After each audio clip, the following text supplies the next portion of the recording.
जय हिंद बच्चों। आज हम लोग इस लेक्चर के माध्यम से वेक्टर यानी सदिश के ऑब्जेक्टिव क्वेश्चन को सॉल्व करने जा रहे हैं। और जैसा कि आप लोगों को पता होगा कि पिछले 2 लेक्चर के माध्यम से हमने आप लोगों को वेक्टर के ऑब्जेक्टिव क्वेश्चन नंबर 40 तक सॉल्व करके बताया था। आज जो है इस लेक्चर में हम लोग 41 से लेकर 57 तक के प्रॉब्लम पर डिस्कशन करने जा रहे हैं। और मैं सबसे पहले ही आपको बता देना चाहता हूं कि यह जो क्वेश्चन नंबर 57 है यह डाउटफुल है और हमें लग रहा है कि इसमें कुछ ना कुछ कमी है। तो इस क्वेश्चन को छोड़ते हुए हम लोग 56 तक के ही प्रॉब्लम को देखेंगे। तो आइए हम लोग शुरू करते हैं क्वेश्चन का आंसर करना। 41 में आपका जैसा कि दिया गया है वेक्टर ए का मैग्नीट्यूड बी का magnitude vector A plus B का मैग्नीट्यूड 1 है, तो ए माइनस बी का मैग्नीट्यूड किसके बराबर होगा। तो यहाँ पर हम लोग इसको सॉल्व करने के लिए आपको याद दिला दें कि एक फॉर्मूला आपने पढ़ा होगा कि वेक्टर ए प्लस बी ये आपका वेक्टर हो गया का स्क्वायर प्लस ए माइनस बी का स्क्वायर इक्वल टू 2 इंटू ये आपका हो जाता है वेक्टर ए का स्क्वायर प्लस बी का स्क्वायर। ये होता है आपका, यहाँ आप मॉड में रखेंगे। अब इसमें सारे वैल्यू को हमको रख देना है। यहाँ पर हम देख रहे हैं कि इसका वैल्यू 1 है, तो 1 का square plus A vector minus B vector का स्क्वायर इक्वल टू 2 इंटू ये वैल्यू 1 प्लस 1, तो ये तो आपका 2 हो जाएगा। अब देखा जाए ए माइनस बी वेक्टर जो है का स्क्वायर इक्वल टू 2 माइनस 1, ये 1 आपका राइट साइड में जाता है, तो ये बनता है आपका 1। अब यदि हम ए वेक्टर माइनस बी वेक्टर का वैल्यू निकालें तो स्क्वायर रूट ऑफ 1 हो जाता है, जिसका वैल्यू आपका 1 होता है। लेकिन यहाँ पर देखिए 1 जो है आपका ऑप्शन ए में है, ऑप्शन ए सही है। यहाँ पर आपका आंसर बी दिया गया है, मेरे हिसाब से बी जो है आपका गलत है। इसके बाद हम लोग चलते हैं क्वेश्चन नंबर 42 में। तो क्वेश्चन नंबर 42 में आपका क्या कह रहा है, ए वेक्टर और बी वेक्टर कोई 2 वेक्टर है जिसमें आपको ए क्रॉस बी का स्क्वायर किसके बराबर होगा, ये निकालना है आपको। तो यहाँ पर आप देख लीजिए vector A cross B vector का होल स्क्वायर है। हम लोग जान रहे हैं कि वेक्टर ए इसको हम लोग ए बी साइन थीटा लिख सकते हैं और यहाँ पर एन यूनिट वेक्टर हम लोग लिख सकते हैं, इसका स्क्वायर हो जाएगा। अब यहाँ पर देखा जाए कि ए का स्क्वायर बी का स्क्वायर साइन स्क्वायर थीटा और वेक्टर एन का स्क्वायर, कहने का मतलब वेक्टर एन का जो स्क्वायर हो जाएगा एन डॉट एन वेक्टर हो जाएगा आपका। ध्यान दीजिएगा वेक्टर यूनिट वेक्टर का स्क्वायर जो है N vector dot N vector हो जाएगा, जिसका मान 1 होता है। तो यहाँ पर हम लोग इसको 1 लिख सकते हैं। तो क्या लिखेंगे हम लोग, यहाँ इक्वल टू का यूज कीजिए अगर सॉल्व कर रहे हैं तो ए स्क्वायर बी स्क्वायर और यह आपका सिर्फ साइन स्क्वायर थीटा बच जाता है। तो ए स्क्वायर बी स्क्वायर इसको 1 माइनस कॉस स्क्वायर थीटा लिख सकते हैं। अब देखा जाए ए स्क्वायर बी स्क्वायर इसको हम 1 से मल्टीप्लाई किए, अब फिर A square B square cos square theta हम इसको लिख सकते हैं। अब इसी चीज़ को हम चाहें ए स्क्वायर है तो ए वेक्टर डालकर इसको हम अगर स्क्वायर करते हैं तो इसका वैल्यू ए स्क्वायर ही होता है, और बी वेक्टर का स्क्वायर अगर करते हैं तो इसका भी बी स्क्वायर ही होता है। और यहाँ पर ए बी कॉस थीटा लिखकर इसको होल स्क्वायर लिख सकते हैं। इसका मतलब हो गया कि ए वेक्टर का स्क्वायर बी वेक्टर का स्क्वायर और यह ए वेक्टर डॉट बी वेक्टर का स्क्वायर हो जाएगा। तो हम देख रहे हैं कि ये चीज़ जो है हमको ऑप्शन ए में मिल रहा है, तो ए हमारा सही आंसर हो जाएगा। इसके बाद हमारा क्वेश्चन नंबर आता है 43। तो 43 में देखिए क्या कह रहा है कि आपको ये vector 2i unit vector plus 3j unit vector plus k unit vector और 2i unit vector minus j unit vector minus k unit vector के बीच का एंगल निकालना है। तो अगर इसको हम लोग ए वेक्टर मान लें और इसको हम लोग बी वेक्टर मान लें तो हम लोग जान रहे हैं कि cos theta equal to A vector dot B vector by A का मैग्नीट्यूड अब भी फिर बी का मैग्नीट्यूड। इसी तरह से हम लोग एंगल निकालते हैं। तो ए डॉट बी निकालना है तो एक्स कंपोनेंट को मल्टीप्लाई करेंगे, 2 इंटू 2 करते हैं तो ये आपका 4 होता है। फिर 3 वाई कंपोनेंट जो है 3 है, यहाँ वाई कंपोनेंट -1 है तो -3 हो गया मल्टीप्लाई करने से। अब फिर यहाँ पर वो जेड कंपोनेंट 1 है और यहाँ पर -1 है तो -1 आ गया। और बाय जो है आपका जो कुछ भी रहे नीचे में, है ना, मैग्नीट्यूड तो निकालने के लिए जान ही रहे हैं, लेकिन यह ऊपर पे आपका 0 आ गया। 0 बाय कुछ भी हो जाए तो आपका क्या हो जाएगा, 0 ही हो जाएगा। याद रखिएगा 1/0 नहीं होना चाहिए, जो कि इन्फिनिटी होता है, जो कि नॉट डिफाइन होता है। यहाँ 0/समथिंग है तो इसका मतलब कॉस थीटा इक्वल टू 0 कहने का मतलब कॉस कितना डिग्री, 90 डिग्री हो गया। तो यानी कि थीटा का जो वैल्यू हो जाएगा आपका 90 डिग्री हो जाएगा। अब 90 डिग्री हम लोग π/2 भी लिख सकते हैं, तो इसीलिए π/2 इसका करेक्ट आंसर हो जाएगा। अब क्वेश्चन नंबर 44 में देखिए, यहाँ पर मापांक निकालना है। मापांक का मतलब ही होता है आपका मैग्नीट्यूड। तो यहाँ पर 19i vector plus 5j vector -6k vector, इसका मैग्नीट्यूड निकालना है। तो हम लोग जान रहे हैं कि मैग्नीट्यूड निकालने के लिए स्क्वायर रूट लिए, 19 का स्क्वायर लिखेंगे, फिर 5 का स्क्वायर लिखेंगे, अब प्लस -6 का स्क्वायर लिखेंगे।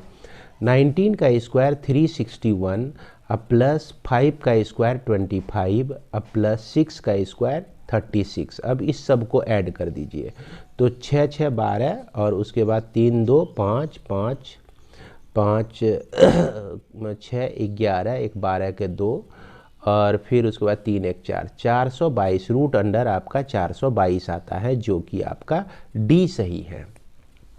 इसके बाद क्वेश्चन नंबर 45 जो कि आपका कह रहा है कि अगर ए बी और सी इकाई सदिश हो तो यहाँ पर यूनिट वेक्टर है। ए जो है आपका यूनिट वेक्टर है तो इसका मैग्नीट्यूड 1 होगा, बी आपका यूनिट वेक्टर है तो इसका मैग्नीट्यूड 1 होगा, और सी आपका यूनिट वेक्टर है तो इसका मैग्नीट्यूड 1 होगा।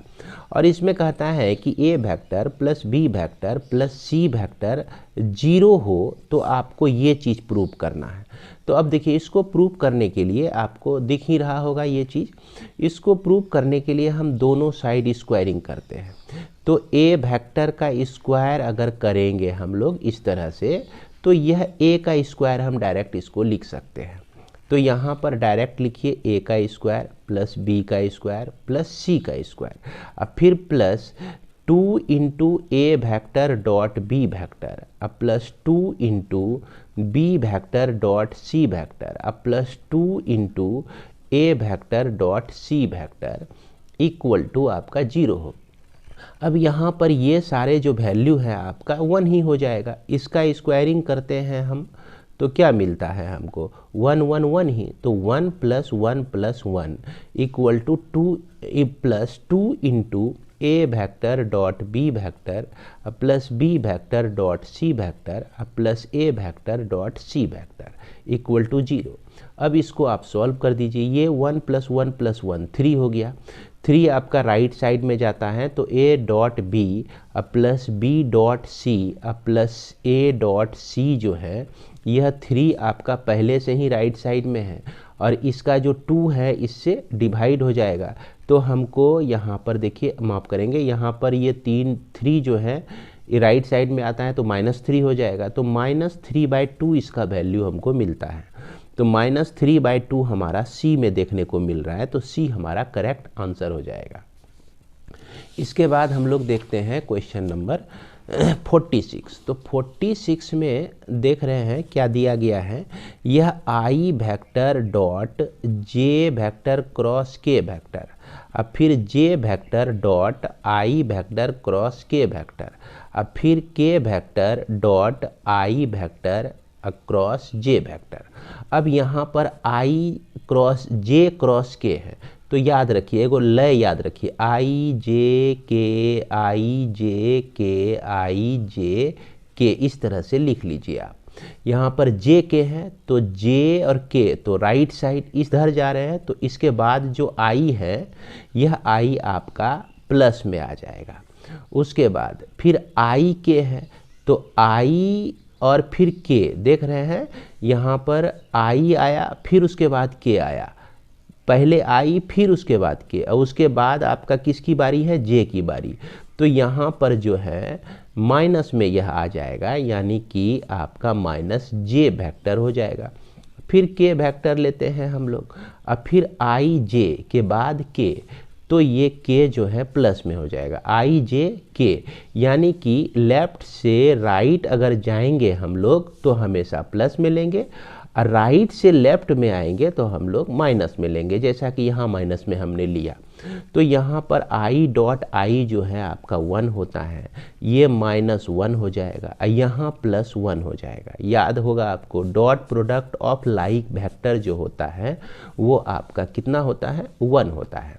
तो एक 1 तो यहाँ कैंसिल हो गया, तो बच गया हमारा 1।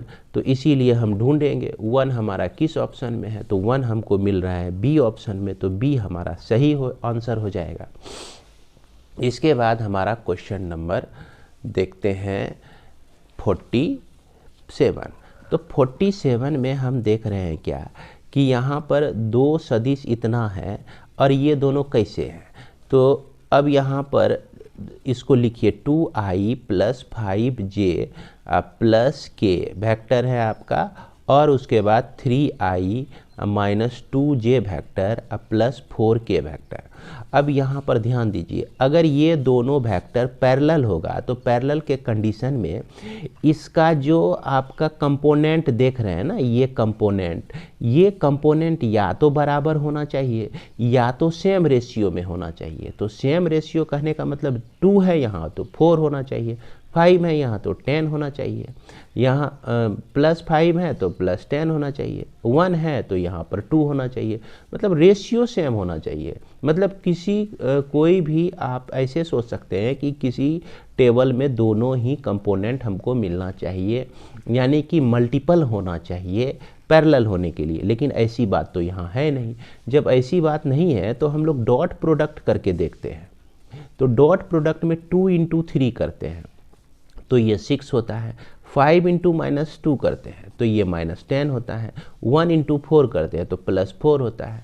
अब देखिए ये वैल्यू तो आपको 0 हो गया, यानी कि इस वेक्टर का और इस वेक्टर का जो है डॉट प्रोडक्ट 0 आ गया। 0 तभी हो सकता है जबकि cos 90 डिग्री यानी कि ए बी cos 90 डिग्री हो, तभी यह 0 हो सकता है। 90 डिग्री का वैल्यू 0 होता है, यानी कि 90 डिग्री कहने का मतलब क्या हो गया कि ये ए और बी जो है आपका क्या है, परपेंडिकुलर है। ए और बी जो है कैसा है आपका, परपेंडिकुलर है, और इसी परपेंडिकुलर को हम लोग हिंदी में लंब कहते हैं। समझ में आ रहा होगा आप लोगों को। अब देखिए 48 में आपको निकालना है इसका डॉट प्रोडक्ट। तो डॉट प्रोडक्ट आप लोग बहुत निकाल चुके हैं। देखिए 2 × 2 करेंगे, 2 × 2 करेंगे, फिर यहाँ -3 है, y कंपोनेंट यहाँ 2 है तो -3 × 2 कर देते हैं। फिर उसके बाद यहाँ पर 5 है और ये 2 है तो 5 × 2 कर देते हैं। तो यहाँ पर 4 - 6 + 10, तो ये आपका हो गया कितना, ये आपका हो जाएगा 8 हो जाएगा। तो हम लोग ढूंढते हैं 8 हमारा कहाँ पर है, तो 8 हमारा ऑप्शन ए में है, तो ए हमारा सही आंसर हो जाएगा। इसके बाद हमारा क्वेश्चन नंबर 49। तो 49 में देखिए वेक्टर a + b + c ये चीज़ दिया गया है 0। अब मैग्नीट्यूड ऑफ ए जो है आपका 3 है, मैग्नीट्यूड ऑफ बी जो है आपका 4 है, अब मैग्नीट्यूड ऑफ सी जो है आपका 5 है। तो यहाँ पर कह रहा है वही a.b + b.c + c.a का वैल्यू कितना होगा। तो क्या करेंगे, उसी तरह से इसको हम लोग स्क्वायरिंग कर देंगे। अब स्क्वायर कर देते हैं इसको। अगर इसको आप स्क्वायर करते हैं तो क्या आता है, ए का स्क्वायर, ए वेक्टर का स्क्वायर + बी वेक्टर का स्क्वायर + सी वेक्टर का square +2 × A vector dot B vector +2 × B vector dot C vector +2 × C vector dot A vector, और इसका वैल्यू जो है 0 है। अब इसमें ये सब वैल्यू आप रख दीजिए। 3 का स्क्वायर प्लस 4 का स्क्वायर प्लस 5 का स्क्वायर, और 2 कॉमन ले लीजिए, a dot B plus B dot C plus C dot A equal to 0। अब सबको ले चलिए राइट साइड में, तो ये आपका 9 हो गया, 16 हो गया, 25 हो गया, तो ये 50 आ जाता है। तो इसका मतलब a डॉट बी, ये 2 into A dot B plus B dot C plus C dot A जो है इक्वल टू -50 हो गया। अब ये 2 यहाँ से हट के यहाँ डिवाइड हो जाएगा, यानी कि -25 आपको मिलता है इसका वैल्यू। अब 49 में -25 जो है बी में है, तो बी हमारा सही आंसर हो जाएगा। इसके बाद क्वेश्चन नंबर 50। तो 50 में हम देख रहे हैं कि ए वेक्टर दिया गया है आपका, माफ करेंगे, यहाँ पर के वेक्टर का डॉट प्रोडक्ट आई वेक्टर के साथ, आई यूनिट वेक्टर के साथ, तो इसका वैल्यू तो 0 ही होता है। जैसे ही अनलाइक यूनिट वेक्टर का डॉट प्रोडक्ट हो तो वो 0 के बराबर होता है। कहने का मतलब आई डॉट जे रहे आपका 0 होगा, जे डॉट के रहे आपका 0 होगा, लेकिन आई डॉट आई रहे लाइक वेक्टर हो गया, इसका वैल्यू 1 होता है। तो ये चीज़ आप जान ही रहे होंगे। तो हम लोग देख लेंगे जो आंसर है हमारा, ये आंसर ए हो जाएगा। इसके बाद क्वेश्चन नंबर 51। तो 51 में आप देखिए कि ए और बी दिया गया है, डॉट प्रोडक्ट निकालना है। वेरी सिंपल, एक्स कंपोनेंट को उठाएंगे, जैसे आई का 1 है कंपोनेंट और एक्स एक्सिस में इधर भी 1 है, आई का कोफिशिएंट 1 है, तो 1 इंटू 1 लिखते हैं। फिर यहाँ पर देखिए -2 है, फिर यहाँ पर 3 है, तो -2 इंटू 3 लिखेंगे डॉट प्रोडक्ट निकालने में, -3 इंटू -2 लिखेंगे, -3 इंटू -2 लिखेंगे, सॉल्व कर दीजिए। 1 - 6 प्लस 6, तो 6 कट के क्या बच गया, 1 बच गया। तो 1 हम लोग ढूंढ लेंगे, 1 हमारा ए में है, तो इसीलिए ए हमारा सही हो जाएगा। इसके बाद हम देखते हैं आगे क्वेश्चन नंबर 52। तो क्वेश्चन नंबर 52 में हमारा क्या दिया गया है, यहाँ पर दिया गया है ए वेक्टर दिया गया है आपको आई प्लस जे प्लस 2 वेक्टर दिया गया है। ए की दिशा में संगत इकाई सदिश निकालना है, यूनिट वेक्टर निकालना है, यूनिट वेक्टर आपको निकालना है। तो यूनिट वेक्टर निकालने का क्या रूल है, ए वेक्टर को मैग्नीट्यूड ऑफ ए से डिवाइड कर दीजिए।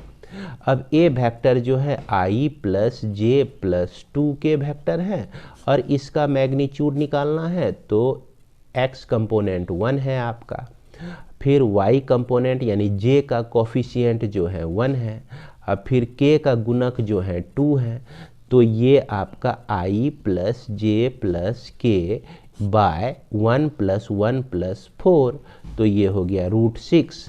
तो यही हो जाएगा आपका यूनिट वेक्टर। अब ढूंढ लेते हैं, हमको ये बी में हमको मिल रहा है, तो बी हमारा सही आंसर हो जाएगा।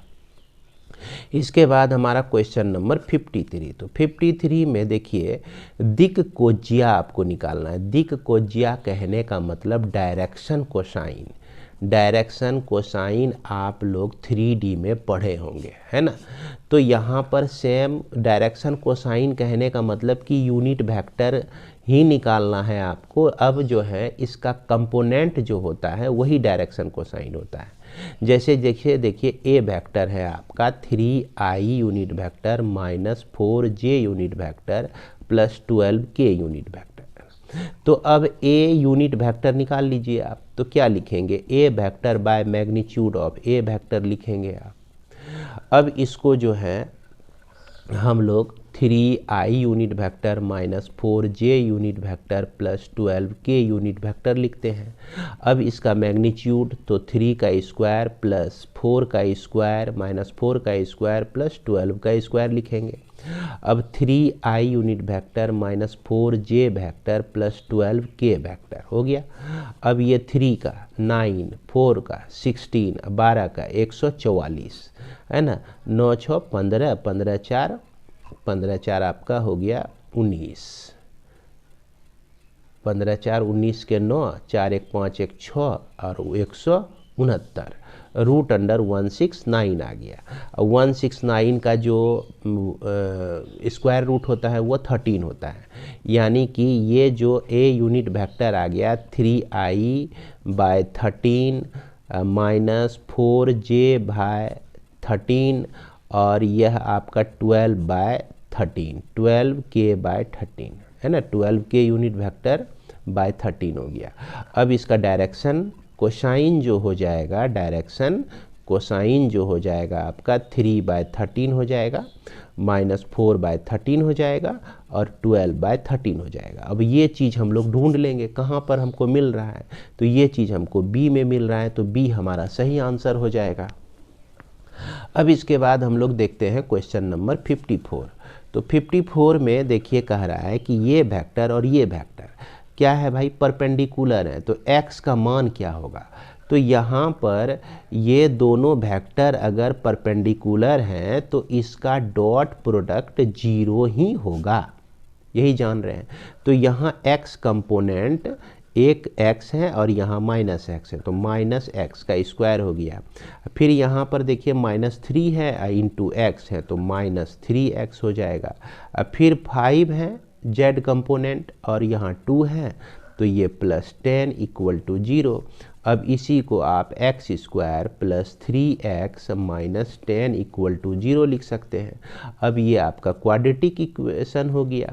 क्वाड्रेटिक इक्वेशन को सॉल्व कर दीजिए, x² + 5x - 2x - 10 = 0। x common लिए तो x + 5 आता है, फिर -2 कॉमन लिए तो x + 5 = 0। अब ये इसका जो फैक्टर्स हो गया x - 2 हो गया और ये x + 5 हो गया = 0। इससे x का वैल्यू एक 2 निकल जाएगा और x का वैल्यू एक -5 निकल जाएगा। बाद हमारा क्वेश्चन नंबर 55 में आप देख रहे हैं क्या कि ये आपका दिया गया है। देखिए i j सब क्रॉस प्रोडक्ट में है, सब जो है आपका क्रॉस प्रोडक्ट में ही है। तो याद रखिए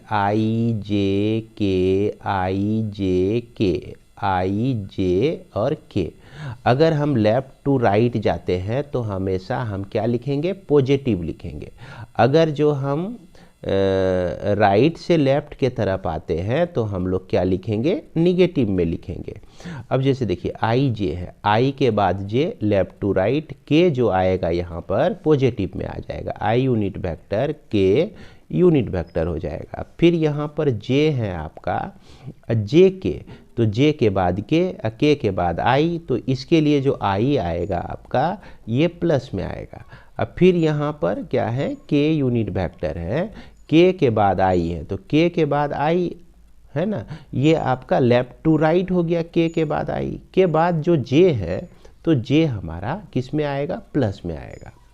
अब यहाँ पर देखिए i क्रॉस प्रोडक्ट है k के साथ, तो i के बाद जो है k आता है। देख रहे हैं कि लेफ्ट से हम लोग राइट से लेफ्ट के तरफ बढ़ रहे हैं, तो j जो आएगा आपका -j यूनिट वेक्टर हो जाएगा। और फिर j के बाद जो है i है, तो j के बाद i के बाद हमारा k है ना, राइट से लेफ्ट के तरफ आ रहे हैं, तो k यूनिट वेक्टर उसी तरह से यहाँ भी -i यूनिट वेक्टर आ जाएगा। इसमें i माइनस कॉमन ले लीजिए, तो i + j + k आपका हो जाता है आंसर। और ये चीज़ जो है हमको कहाँ देखने को मिल रहा है भैया, डी में, तो डी हमारा सही आंसर हो जाएगा। अब क्वेश्चन नंबर 56 में जो है ये आपका ट्रिपल प्रोडक्ट ऑफ वेक्टर है। यहाँ पर आप सिंपल जो i j और k देख रहे हैं ना, तो इसका मतलब हो गया कि i dot j cross k हो गया, है ना। तो j क्रॉस k करेंगे तो हम क्या लिखेंगे, i लिखेंगे, i डॉट i हो जाएगा। अब i डॉट i तो 1 होता है, तो हम देख लेंगे कि 1 हमको कहाँ पे मिल रहा है, a में मिल रहा है। इसके बाद हमारा क्वेश्चन नंबर 57। तो 57 जो क्वेश्चन नंबर है बच्चों, ये हम डाउटफुल क्वेश्चन है, इस क्वेश्चन को मैं यहाँ पर छोड़ रहा हूँ।